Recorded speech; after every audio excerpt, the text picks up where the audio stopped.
अगला क्वेश्चन देखिए 12 का बी नंबर, सेम क्वेश्चन है। किसी त्रिभुज का एक कोण जो है 140 डिग्री का है, अन्य दो न्यून कोणों के समद्विभाजकों के बीच का बना कोण हमें निकालना है। चलिए मैं एक त्रिभुज बना लेता हूँ, ठीक है। मैं एक पहले त्रिभुज बना लेता हूँ, जो हमारा अधिक कोण लेना होगा ना, एक कोण जो है 140 डिग्री का कह रहा है, इस तरह से, ठीक है। इसका नाम ए बी सी ले लेते हैं। यह आपका 140 डिग्री है, ठीक है।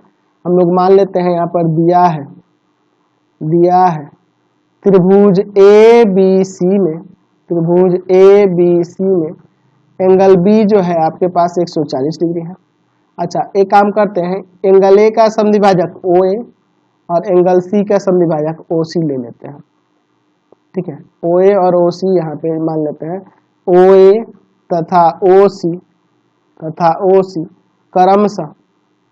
क्रमशः एंगल ए तथा एंगल सी का समद्विभाजक है।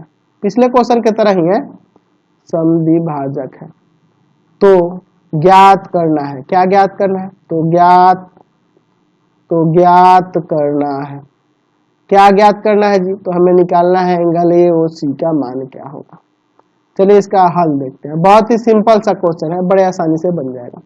आपको पता है कि त्रिभुज के तीनों कोणों का योग 180 डिग्री होता है ना। तो त्रिभुज ए बी सी में देखो, मैं यहाँ पे angle A plus angle B plus angle C बराबर में 180 डिग्री लिख सकता हूँ ना। कैसे? तो आपको पता है कि त्रिभुज के तीनों कोणों का योग 180 डिग्री होता है, 180 डिग्री होता है। चलिए, तो एंगल ए को वैसे ही छोड़ दो, एंगल बी के जगह पे हम लोग यूज कर सकते हैं कितना, 140 में, और प्लस में एंगल सी बराबर में 180। तो angle A plus angle C ये जाके उधर घट जाएगा, आपका आ जाएगा 40 डिग्री।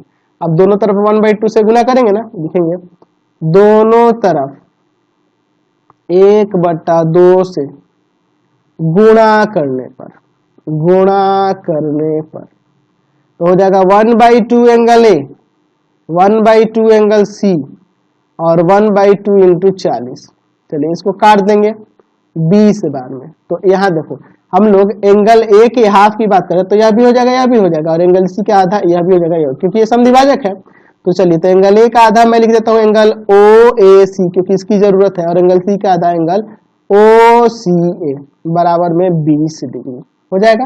अब चलते हैं त्रिभुज ए ओ सी में। तो त्रिभुज ए ओ सी में यह दोनों कोण और यह कोण तीनों मिला के 180 होगा ना।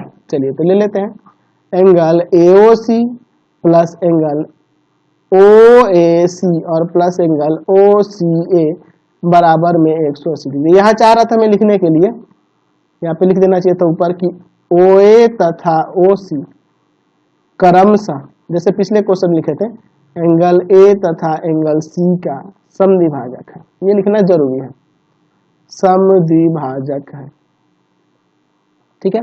और यहाँ पे क्या लिख सकते हैं कि त्रिभुज के तीनों कोणों का योग 180 डिग्री होता है। तो एंगल ए ओ सी हमें निकालना है, और इन दोनों का योग हमारे पास है 20 और बराबर में 180 डिग्री। इसको ले जाकर उधर घटा देते हैं, एंगल ए ओ सी जो होगा, एंगल ए ओ सी बराबर में 160 डिग्री आ जाएगा। तो यही ना हमें निकालना था। चलिए अगला